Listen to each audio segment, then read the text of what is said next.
ரெட்ரோலுக்ஸ் நெஞ்சங்களுக்கு வணக்கம். நான் கார்த்திக். இன்றைய நேர்காணலில் நம்முடைய இணைந்திருப்பவர் இளம் பத்திரிகையாளர் நண்பர் திரு யாசர் அவர்கள். வணக்கம் சார். வணக்கம் எப்படி கார்த்திக். இருக்கீங்க யாசர் சார்? நலம் சார், நலம் சார். நீங்க எப்படி இருக்கீங்க? நல்லா இருக்கேன் சார். என்ன இன்னைக்கு எல்லாருமே கருப்புல இருக்கும். யாருக்கும் எதிர்ப்பு தெரிவித்து வந்திருப்போம், அதான் கருப்புல இருக்கும். தொடர்ந்து ரெட்ரோலுக்ஸை சப்போர்ட் பண்ணுறவங்களுக்கு மிக்க நன்றி. பண்ணாதவங்க சப்ஸ்கிரைப் பண்ணிவிட்டு வீடியோக்களை பாருங்கள், லைக் பண்ணுங்கள், கமெண்ட் பண்ணுங்கள், ஷேர் பண்ணுங்கள்.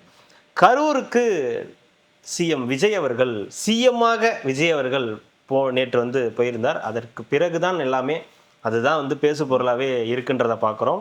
வழக்கம் போல் அவருடைய ஸ்பீச் இருந்துச்சு. அவர் எப்படி பேசுவார்ன்றது எல்லாருக்கும் தெரியும். அந்த ஸ்பீச்சுக்கு பிறகு எல்லாரும் அது ஒரு பெரிய டிபேட்டாக மாறிச்சு. என்னெல்லாம் நடந்துச்சுன்றதை பார்க்குறீங்க. எதிர்வினைகளை எப்படி பார்க்குறீங்க? ஏன்னா எல்லா தரப்புலேருந்து எதிர்வினைகள் வருது. பொதுவாகவே ஒரு கட்சிக்கு ஒரு எதிரி தான் இருப்பாங்க. ஆனால் தாவேக்காக்கு மட்டும் எல்லா பக்கம் சுற்றி பக்கம் எல்லா பக்கமும் எதிரிகள் தான், எதிர்கட்சிகள் தான் அப்படின்னும் போது எல்லா பக்கத்துலேருந்து தாக்குதல். அது திமுகலேருந்து முதல் தாக்குதல், அதிமுகலேருந்து ரெண்டாவது தாக்குதல், அமமுக ஒரு தாக்குதல், நாம் தமிழர் கட்சியிலேருந்து அவங்க இந்த கட்சியில் ஒட்டுமொத்தமாக பாஜகன்னு எல்லாமே தாக்குதல் போது எப்படி இந்த தாக்குதல் அப்படின்றத எப்படி பார்க்குறீங்க? தாக்குதலுங்கிறத தாவேக்கா ஒரு விஷயத்தை ப்ரொஜெக்ட் பண்ணுறாங்கங்கிறது எதிர்கட்சியோடைய குற்றச்சாட்டாக இருக்குல்ல. எதிர்கட்சி என்ன பண்ணுறாங்கங்கிற இன்னொரு வாதத்துலேயும் நம்ம பார்க்கணும்ல. தாவேக்கா இப்படி பண்ணுறாங்க, இதை நம்ப வைக்கிறார்கள் சொல்லி ஒரு ப்ரொஜெக்ஷன் கொடுக்குறாங்க. அதே போல் எதிர்கட்சியில் இருக்கக்கூடிய திமுகவாக இருக்கட்டும், மற்ற கட்சிகளாக இருக்கட்டும், மற்றும் சிலர்னு வச்சுக்கோங்க. அந்த மற்றும் சிலர் விஜய் இப்படிலாம் செய்ய நம்ப வைக்கிறாருங்கிற ஒரு குற்றச்சாட்டு வைக்கிறாங்கல்ல. இதையுமே நம்ம ஒரு ஸ்ட்ராட்டஜியை தான் பார்க்கணும். புரியுதா? இவர்கள் பண்ணுறது நீங்கள் குற்றச்சாட்டு சொன்னீங்கன்னா நீங்கள் பண்ணுறது என்ன? நேற்றைய தினம் பாருங்கள், டிபேட் சேனல் அவ்வளோ ஒட்டு மொத்தமாக தாவேக்கா ஆதரவு கொடுக்கக்கூடிய ஒரு பத்திரிகையாளரை யாரையோ ஒரு ஆளை கூப்பிட்டுறாங்க. ஆப்போசிட்டில் பார்த்தீங்கன்னா 5 பேர் உட்காந்துருக்காங்க. 4 பேர் 5 பேர், அந்த 4 பேர் கெஸ்ட்டு. அந்த 5வது யாருன்னா நெறியாளர். ஆமாம், அதான உலக வழக்கம். புரியுதா உங்களுக்கு? அப்போ ஒட்டு மொத்தமாக போட்டு அட்டாக் பண்ணுறீங்க. அப்போ கேட்டுட்டு இருக்கும் போது அந்த ஒரு டிபேட் பார்த்தேன். நெறியாளருக்கே ஒரு சந்தேகம் வந்திருக்கு. அப்போ கோட்டியே அதை சொல்லலை, கோட்டியே இதை சொல்லலை. அப்போ அதுக்குமே அந்த 4 பேர் உட்காந்து ஒரே கருத்தை தான் பேசுகிறாங்க. அப்போ இந்த பார்வையை நம்ம எப்படி பார்க்குறோம்? அப்போ திட்டமிட்டு தாவேக்காவின் மீதும் முதல்வர் மீதும் ஒரு குற்றச்சாட்டை ஸ்ட்ராட்டஜியாக பயன்படுத்துகிறாங்களா அப்படிங்கிறத நம்ம பார்க்கணும். அப்போ இவங்க பண்றது இப்படின்னா நீங்க பண்றது எப்படிங்கிற ஒரு கேள்வி வருது. ஓகே, ஸோ இதுதான் நம்மளுடைய கருத்து. இப்போ குறிப்பா அவங்க வைக்கக்கூடிய குற்றச்சாட்டு கரூர் போனதற்கு தடை. ஃபர்ஸ்ட் அவங்க ஆரம்பிச்சது தடை, அப்புறம் போகக்கூடாதுங்கிற ஒரு உத்தரவு மேலோட்டமா பேசக்கூடிய விஷயமா இருக்கு. அப்புறம் அங்கே பணி நியமன ஆணையம் வழங்கக்கூடாது. அது அடுத்து மற்றும் சிலர் பண்ண விஷயங்கள். அது நம்ம அதுக்குள்ள போக வேணாம். அதுக்கும் நான் ஒரு விளக்கத்தை சொல்றேன், அதுக்குள்ள இப்போ போக வேணாம். இந்த கரூர் போவதற்கான அவர் போகவே கூடாதுங்கிறதுக்கான எங்க இருந்து தொடங்குதுங்கிற ஒரு கேள்வி இருக்கு. ஏன் போகக்கூடாது? அதுக்கான தெளிவான விளக்கத்தை கொடுங்க. அது கொடுக்க முடியலன்னா கோர்ட் ஒரு ஆர்டரை போடுறாங்க. நீங்க போய் எஃப்ஐஆரை படிச்சுட்டு வாங்க, நல்லா படிச்சுட்டு வாங்க அப்படிங்கிற ஒரு விஷயத்த கோர்ட்டு சொல்லுது. நீங்க அதே போல அதே கோர்ட்டு ஆதவ் அர்ஜுனா அவர்கள் பேசின விஷயத்துக்கு கண்டம் ஆஃப் கோர்ட் போடலாமா, அதை நீங்கள் லீகலைஸ்டாக என்ன பண்ண முடியுங்கிறத நீங்கள் ப்ரிப்பேர் பண்ணுங்கிறத நீதிமன்றமே ஒரு உத்தரவு, அதுக்கும் ஒரு உத்தரவு போடுறாங்க. அப்போ முதல்வர் போவதற்கு தடை இல்லைங்கிறத நீதிமன்றம் சொல்லிடுச்சு. செல்லும் போது காலையிலே ஒரு அவசர வழக்காக மற்றும் சிலர் போட்ட கட்சியிலேருந்து போட்ட வழக்காக ஆணை கொடுக்கக்கூடாது. அதற்கும் எந்த இடத்துலையும் நீதிமன்றம் தடை, முழுமையான தடையோ இல்லை முழுமையான இவர் கரூர்லேருந்து உடனே கிளம்பணுங்கிற உத்தரவோ எதுவுமே பிறப்பிக்கல. பேசிக்கா 2 விஷயம் நமக்கு புரிஞ்சிருச்சா? ஓகே, சட்ட ரீதியாக புரிஞ்சிருச்சா? அப்ப சட்ட ரீதியாக இதெல்லாம் தவறு என்றால் நீதிமன்றமே ஒரு உத்தரவு போட்டுக்கலாம். சிஎம் சார் நீங்க போகக்கூடாது, இப்ப சூழ்நிலைகள் இங்க இருக்கு, இந்த மாதிரி விஷயங்கள்லாம் நடக்குது, லீகலைஸ்டா போவதற்கு தடைங்கிறத நீதிமன்றம் ஏன் 2 நீதிமன்றங்களும் உத்தரவு போடலங்கிறது தான் நம்மளுடைய கேள்வி. ஓகே, புரியுதா? அப்ப சட்ட ரீதியாக சில இடங்களில் தவறு இல்லைங்கிறத நீதிமன்றம் தெளிவுபடுத்திட்டாங்க. நீங்க அடுத்து என்ன புகார் கொடுக்கலாம், அடுத்து என்ன நடவடிக்கை எடுக்கலாம்ங்கிறதையும் விரிவுபடுத்தி அந்த கோர்ட்டுடைய ஆர்டர்லேயே இருக்கு. அப்போ இதற்கும் மேலும் திமுகவோ இல்லை மற்றும் சிலர்களோ ஒரு கட்டமைக்கக்கூடிய சூழ்ச்சி ஒன்று நடக்குது இல்லை, அது ஏன் அப்படிங்கிற ஒரு கேள்வி இருக்கு. இவங்கெல்லாம் சேர்ந்து ஒரு இதுதான் கட்டமைக்கிறாங்க. இப்படிதான் நான் பார்க்குறேன். சேர்ந்து இன்றைக்கு என்றைக்கும் பேசாத முன்னாள் அமைச்சர்கள் இன்றைக்கு பேசக்கூடிய அவசியம் என்ன? இதுல இருந்து ஒண்ணு தெரியுது. முன்னாள் அமைச்சர்கள்னா யாரு? திமுக எல்லாரும் தான் முன்னாள் அமைச்சர்கள். இல்ல, அதிமுகனா முன்னாள் அமைச்சர்கள், திமுக முன்னாள் அமைச்சர்கள் அப்படின்னு சொல்றீங்களா? ஆனா ஒட்டுமொத்தமா என்ன தெரியுதுன்னா, யார் டிவி பார்க்கல நேற்று எல்லாரும் பார்த்துருக்காங்க. அப்படிதான் நம்ம எடுத்துக்கணும். எல்லாருமே பார்த்துருக்காங்க. பார்த்துட்டு தான் இது ஒரு விஷயமா பேசுறீங்க. நம்ம உங்க கட்சியில நடக்கக்கூடிய பிரச்சனைகள் இருக்குல்ல, அதிமுக நடந்த பிரச்சனைகளா இருக்கட்டும், திமுக நடந்த பிரச்சனைகளை இதெல்லாம் அதிமுகல என்ன பிரச்சனை நடக்குது? அதிமுகல சாரசாரையாக தாவேகா வந்து இணைகிறாங்க. பிரச்சனையா தான் அதிமுகவே இருக்கு. அதிமுக பிரச்சனை இல்லை. அதை பத்தி ஏன் பேசலைங்கிறத நம்ம கேட்கிறோம். நேற்று கரூர்ல பேசினதுக்கு வேக வேகமா அந்த பத்திரிகையாள சந்திப்பீங்க. பாஜகன்னு ஒரு கட்சி இருக்காங்கிற ஒரு நிலவரம் தமிழ்நாட்டில் இருந்து அது வந்து சந்திரமுகில சொல்ற மாதிரி தான் அப்படின்னு ஒரு இருந்ததாகவும் அப்படின்ற மாதிரி தான் அவரே தலைவரே வந்து பேசக்கூடிய சூழலா இருக்கு. இப்போ பாஜகல இருந்து பலர் அண்ணாமலைக்கு போயிட்டாங்க. இன்னும் மாநில தலைவர் மேல ஒரு குற்றச்சாட்டு வைக்கிறாங்க. அப்படிங்கிறப்ப நீங்களாம் ஏன் இப்ப பேசுறீங்க அப்படிங்கிற ஒரு கேள்வி. நேத்து தினம் டிபேட்ல இருந்து நம்ம பார்த்தோம் அப்படின்னா கார்த்தி, ஒரு கட்டமைக்கக்கூடிய சூழ்ச்சி நடக்குதாங்கிறத நம்ம பார்க்கிறோம். ஒரு சில தவறு, ஒரு சில விஷயங்களை விஜய் முதல்வர் அவர்கள் பேசியிருக்க கூடாதுங்கிறது வைக்கக்கூடிய எந்த மாதிரியான வாதங்கள் வைக்கப்படுது. கரூர்ல போனதாக இருக்கட்டும், கரூர்ல இந்த நடந்த சம்பவத்திற்கு அவர் பேசினதாக இருக்கட்டும், ஓட்டு கேட்கிறாரு அப்படிங்கிற ஒரு விஷயத்தெல்லாம் பதிவு செய்யறாங்க.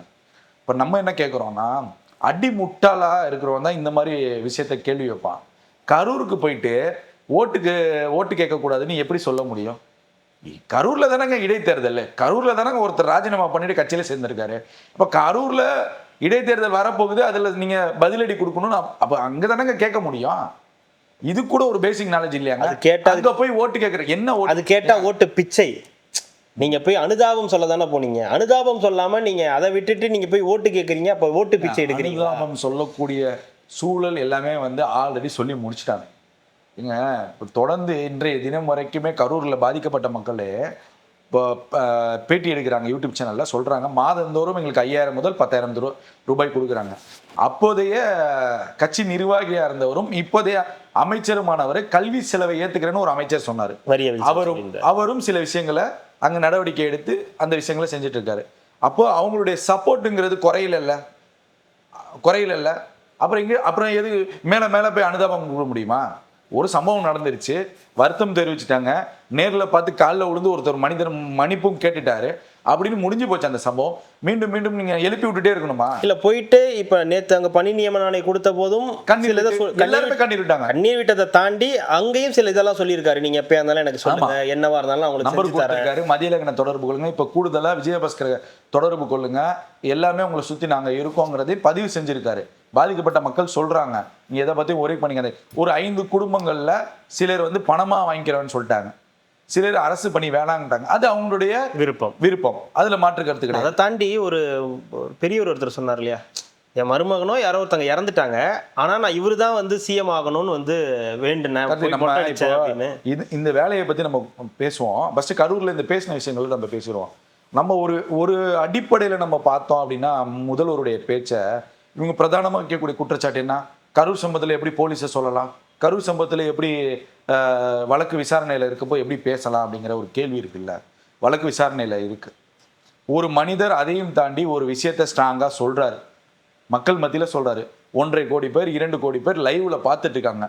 அப்படி இருக்கப்போ ஒரு மனிதன் ஒரு விஷயத்தை பதிவு செய்யும் போது அது பொய்யான விஷயமாக இருக்க வாய்ப்பு இருக்கா? ஒரு நீங்க வைக்கக்கூடிய குற்றச்சாட்டை நான் அதை தான் சொல்ல வரேன். இப்போ இவ்வளோ மக்கள் பார்த்துட்டு இருக்காங்க, லைவ்ல பார்த்துருக்காங்க, வெளிநாட்டில் பார்த்துருக்காங்க, காவல்துறை அதிகாரிகள் அங்கே தான் நிற்கிறாங்க, முதல்வரை சுட்டி இருக்கக்கூடிய உளவுத்துறை நிற்கிது. இவ்வளவு பெரிய ஒரு அரசு இயந்திரத்தின் முன்னாடி ஒருத்தர் அந்த விஷயத்தை மீண்டும் பேசுறாருன்னா என்ன விஷயம், அடிப்படை என்ன, அதை யோசிங்கன்னு தான் சொல்ல வரேன். நீங்க பேசவே கூடாது, பேசவே தவறுங்கிறத. இப்போ திமுகவுடைய பதில் வினைகளா இருந்துச்சு. கரூர்ல சினிமா மாதிரி பேசுறாரு, கரூர்ல இந்த விஷயங்களை தான் பேசினாரு. கரூர் இந்த பாதிப்பை குறித்து ஏதாவது விளக்கம், தெளிவான விளக்கம் திமுக இருந்து இதுவரைக்கும் கொடுக்கப்படல. செந்தில் பாலாஜி ஒரு பதிவை போறாரு ட்வீட், கனிமொழி அவர்கள் வெயிட் பண்ணுங்க வரட்டும் தான் சொல்றாங்க. அப்ப இந்த சம்பவத்தை குறித்து அவர்கள் பேசியிருக்கணும்ல.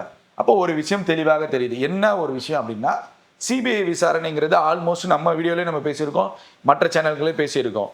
ஏன்னா கரூருக்கு செல்ல தடைங்கிறதுல அந்த திமுக கொடுத்த வழக்குல கூட சிபிஐ விசாரணையுடைய ஸ்டேட்டஸ் என்னங்கிறத கேட்கலையே. திமுக கேட்டிருக்கணுமே, சிபிஐ விசாரணையுடைய ஸ்டேட்டஸ் என்ன, கரூர் செல்வதால் சிபிஐ விசாரணை மீண்டும் தொடருமா, அந்த மாதிரி கேள்விகளை நீங்க முன் வச்சிருந்தா இதற்கான விளக்கம் தெரிஞ்சிருக்கும். புரியுதா? நீங்க அதை தானே கேட்டிருக்கணும். விஜய் அவர்கள் கரூர் செல்கிறார், ஏற்கனவே வழக்கு விசாரணையில் இருக்கு, சிபிஐ வழக்கு ஸ்டேட்டஸ் என்ன நிலவரத்தில் இருக்கு, எத்தனை சதவீதம் அவர்கள் முடித்திருக்கிறார்கள், சென்ற பின்னும் விசாரணை நடக்கக்கூடிய வாய்ப்புகள் இருக்கா, சென்ற பின்னரும் பாதிக்கப்பட்ட குடும்பங்களை சிபிஐ விசாரிக்குமா அப்படிங்கிற ஒரு மனு தாக்கல்ல நீங்க ஒரு வார்த்தையை சேர்த்திருக்கலாமே. ஏன் சேர்க்கல? ஏன்னா முதல்வருக்கும் தெரியும், இது முதல்வரும் 1க்கும் 2 முறை டெல்லிக்கு போயிட்டு வந்துட்டாரு. இங்கே தமிழ்நாட்டிலையும் 3 முறை. தமிழ்நாட்டிலையும் வந்து விசாரணைக்கான விஷயங்களை செஞ்சுட்டாரு. வீட்டுக்கே போய் விசாரிச்சாங்க, எல்லாம் பண்ணாங்க, அலுவலகங்களை விசாரிச்சாங்க. புஷி ஆனந்த் வண்டியவே தான் எடுத்துட்டு போனாங்க. ஆமா, பஸ் டிரைவர், சிசிடிவி எல்லா டிரைவர்ல இருந்து சிசிடிவி எல்லாத்தையும் A to Z தாவேகா தரப்புல இருந்து ஒரு 90% முழு சிக்கிய சிசிடிவி ஃபுட்டேஜ் மாட்டிய விஜய் வந்துச்சு இல்ல, 90% முடிஞ்சிருச்சா? இப்ப காவல்துறை தரப்புல இருந்து ஆல்மோஸ்ட் ஒரு 90% முடிஞ்சிருக்கும். அப்ப பாதிக்கப்பட்ட குடும்பங்களை தான் சிபிஐ முதல் விசாரணை எடுப்பாங்க. அப்ப அவர்களுடைய வாக்குமூலங்களையும் அவர்கள் எடுத்து விட்டார்கள். அப்போ அந்த பகுதியில கடை வச்சிருக்கிறவங்க, அந்த பகுதியில் யார் யார் அன்றைய தினம் பணியில் இருந்தவர்கள், மாநகராட்சி ஊழியர்கள் ஆல்மோஸ்ட் முடிச்சிருப்பாங்க. அப்போ முடித்த விசாரணைங்கிறது முடிஞ்சிருச்சுங்கிறது திமுக வட்டாரத்துக்கும் தெரிந்திருக்கும்ல. அதனால தானே நீங்க மனுவில் அந்த பாயிண்ட்டை நீங்க சேர்க்கலையே அப்படிங்கிற ஒரு கேள்வி இருக்கு. இப்போ முதல்வர் பேசிட்டாரு. முதல்வர் நான் மீண்டும் சொன்ன மாதிரி தைரியமாக ஒரு விஷயத்தை பதிவு செய்யறாரு. அதுவும் வழக்கு விசாரணையில் இருக்கக்கூடிய ஒரு விஷயத்தை பதிவு செய்யறாருன்னா அதுதான் அவர் சிபிஐல கொடுத்த ஸ்டேட்மெண்ட். முடிஞ்சு போச்சு. வழக்கை குறித்தும் வழக்கின் நீதிநிலையை குறித்தும் ஒரு முதல்வர் பேசக்கூடாது. எந்த ஒரு சம்பவத்தில் பாதிக்கப்பட்டவர்களோ இல்ல விசாரணை வளையத்தில் இருக்கவங்களோ பேசக்கூடாது. அதை அவர் பேசல. கிளியரா தெரிஞ்சுக்கோங்க. அதை அவர் எந்த இடத்துலயுமே பேசல. அவர் பேசினது இதுதான் நடந்துச்சு, இதுதான் நான் சிபிஐட்டையும் சொல்லியிருக்கேன், இதுதான் நான் விசாரணையிலையும் சொல்லியிருக்கேன்.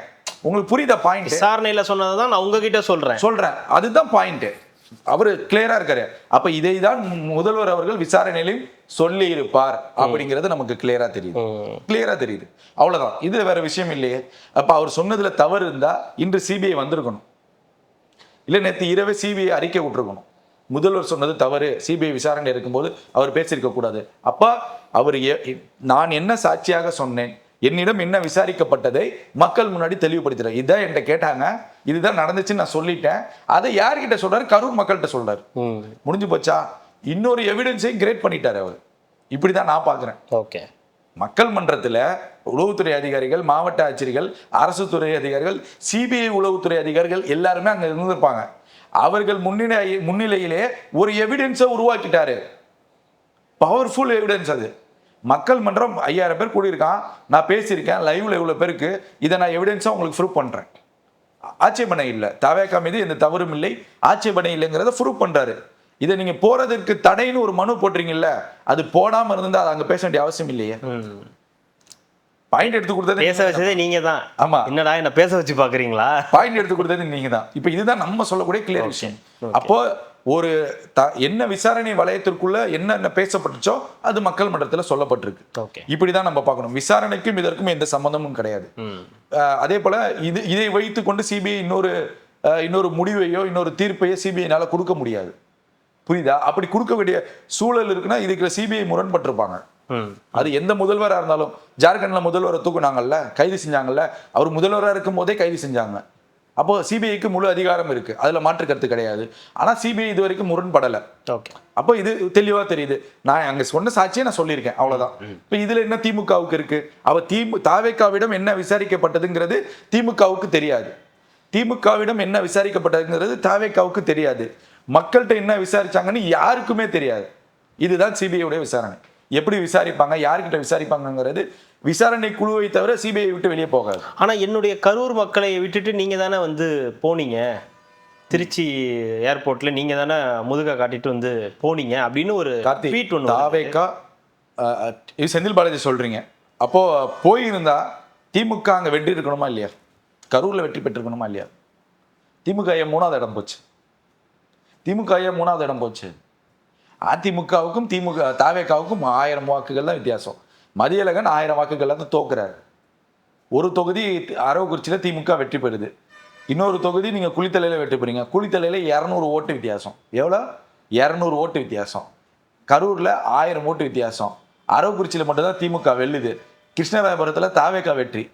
அப்போ நீங்க கனெக்ட் பண்ணி பாருங்க, 3 இல்ல 4 தொகுதிகளும் தாவேகா கைப்பற்றக்கூடிய சூழல் தான் கரூர் மாவட்டத்தில் நிலவி இருக்கு. புரியுதா? சொற்ப வாக்குகள் தான். அப்ப திமுகவுக்கான அதிருப்திங்கிறது கரூர்ல இருந்திருக்குங்கிறது தெளிவா தெரியுது இல்ல? நீங்க ஏன் கோவை தெற்குக்கு போனீங்க? இங்கே நிக்க வேண்டியதானே? கேள்வி வருது இல்ல? சரி, அவர் ஓடி போயிட்டார் முதல்வர். நீங்க சொல்லக்கூடிய வாதத்துக்கே வருவோம். உங்க மேல ஒரு குற்றச்சாட்டு வச்சுச்சு, நீதிமன்றம் ஒரு உத்தரவு போடுதுல, நிபந்தனை முன்ஜாமீன். அப்ப நீதிமன்றத்துடைய உத்தரவை மீறினது யாரு? கிரேட் அந்த மினிஸ்டரா? நான் கேட்கிறேன் நீதிமன்றத்துடைய எனக்கு ஒரு டவுட். அவர் வந்து நீதிமன்றத்துடைய ஆர்டருங்க. நிபந்தனை ஜாமீன்ல வந்து கையெழுத்து போடணும்னு சொல்லியிருந்தாங்க. அதுதான் சொல்றேன், நிபந்தனை ஜாமீன். இதுல வந்து கையெழுத்து போடணும்னு சொன்னாங்க. இது வரைக்கும் அந்த மாதிரி தெரியலையே. ஆஜராகல தானே பிரேக்கிங் நியூஸ் ஓடிச்சு. அப்ப நீங்க என்ன நீதிமன்றத்துக்கு மதிப்பு தரீங்க? சரி, கேள்வி தரதை தாண்டி நீங்க ஒரு வாரமா எங்க, அதுதான் நம்ம கேட்கிறோம். ஆஜராக வந்தாலே போலீஸ் பிடிச்சிருங்கிற பயமா? இல்ல நிபந்தனை ஜாமீன் கொடுத்துட்டாங்க, நீங்க வந்து கையெழுத்து போட வேண்டியதா? காலையிலும் மாலையிலும் கையெழுத்து போட வேண்டும் நிபந்தனை ஜாமீன். யாருக்கு? செந்தில் பாலாஜிக்கும் செந்தில் பாலாஜி சகோதரருக்கும் விளக்கம் கொடுத்துருக்கலாமே. சரி, இப்ப கனிமொழி பேசுறாங்க, சிவசங்கர் பேசுறாங்க, நாங்க அப்படி ஆட்சி கவிழ்க்க சதியை நடத்தல சொல்லியிருக்கலாமே. எவிடன்ஸ் இருந்தால் நிரூபிங்க. நான் உங்களுக்கு ஒரு விஷயத்தை பதிவு செய்கிறேன், ஆதாரத்தோட பதிவு செய்கிறேன், நீங்கள் பாருங்கள். இப்போ இது மக்களுக்கும் தெரியட்டும். இது செந்தில் பாலாஜியுடைய இந்த முன்ஜாமீனுக்கான விசாரணை நடக்கிறப்போ திமுகவுடைய சார்புடைய வழக்கறிஞர் என்ஆர் இளங்கோ வைத்த வாதங்கள் இங்கே பாருங்க. அனைத்து கட்சிகளின் ஆதரவுடன் சபாநாயகர் தேர்வு செய்யப்பட்டார். ஓகே, செந்தில் பாலாஜி சபாநாயகருக்கு எதிராக ஏன் செயல்பட வேண்டும் கேள்வி எழுப்புறாங்க.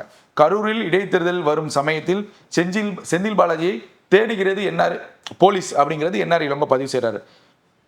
அதே போல பணம் கை மாறிவிட்டதாக வழக்கின் முதல் தகவல் அறிக்கையில் எந்த தகவலும் இல்லை. ஓகே, 35 கோடி வழங்குவதற்காக உறுதியளிக்கப்பட்டதாகவே முதல் தகவல் அறிக்கையில் உள்ளது. 35 கோடி மேல என்ன சொல்றாரு? பணம் கை மாறியதற்கான அந்த ஆதாரம் இல்லை. கீழே என்ன இன்னொரு பாயிண்ட்ல சொல்றாங்கன்னா 35 கோடி வழங்குவதற்காக உறுதி அளிக்கப்பட்டதாகவே முதல் தகவல். உறுதினா என்னங்க? கன்ஃபார்ம் தான். கன்ஃபார்ம் தான். அது பிளாக் மணியா ஒயிட் மணியா உனக்கு கன்ஃபார்ம். இது அவங்க வைச்ச வாதம். வழக்கின் விசாரணைக்கு செந்தில் பாலாஜி ஒத்துழைக்க தயாராக உள்ளார். வைத்தது திமுகவுடைய வழக்கறிஞர் என்ஆர் இளங்கோ. தயாராக தானே இருக்காரு. கையெழுத்து போட்டிருக்கணும்ல, விசாரணைக்கு வந்திருக்கணும்ல. ஏன் வரல? முன்ஜாமீன் வாங்கிட்டு நீங்க ட்வீட் போட வேண்டிய அவசியம் என்ன? என்ன மக்கள் என்ன படித்த முட்டாள்கள் எல்லாம் முட்டாள்கள் நினைச்சிட்டு இருக்காங்களா அவங்களா? மக்களுக்கு இந்த விஷயம்லாம் தெரியாது. அடுத்த பாயிண்ட் பாருங்க. செல்போன் அழைப்பு விவரங்களை மட்டும் வைத்து எஃப்ஐஆர் போடப்பட்டுள்ளது. இது ஒரு பாயிண்ட் சேர்க்கிறாரு. அதே போல கைது செய்யப்பட்ட திருநாவுக்கரசும் தேடப்படும் அசோக்குமாரும் ஒரே நாளில் ஈரோட்டில் இருந்தனர். பாயிண்ட் திமுகவே கொடுத்துருச்சு. அதாவது ஒரே காரணத்திற்காக அது வந்து ஒரு எவிடன்ஸா வந்து, அதாவது செல்போன் அழைப்புகளை வைத்து விவரங்களை வைத்து எஃப்ஐஆர் சேர்க்கப்பட்டுள்ளது. ஆனா கைது செய்யப்பட்ட திருநாவுக்கரசும் அசோக்குமார் ஒரே நாளில் ஈரோட்டில் இருந்தனர். இதுக்கு என்ன எவிடன்ஸ் சொல்லுங்க? எனக்கு புரியல. இது எப்படிங்க வாதமா எடுத்துக்க முடியும்? எஃப்ஐஆர் ஃபோன் அழைப்புன்னு இருக்கு. அப்போ ஈரோட்டில் 2 பேரும் ஒரே நாளில் சந்திக்கிறாங்க அப்படிதான் நீங்களே சொல்றீங்க. அப்போ இது எப்படி நீங்க இவ்வளவு விஷயங்களை திமுக தரப்பு வழக்கறிஞர்களே வச்சுட்டு இதுல வந்து நீங்க எதுக்கு ஓடி ஒளிறீங்கன்னு நான் கேட்கறேன்.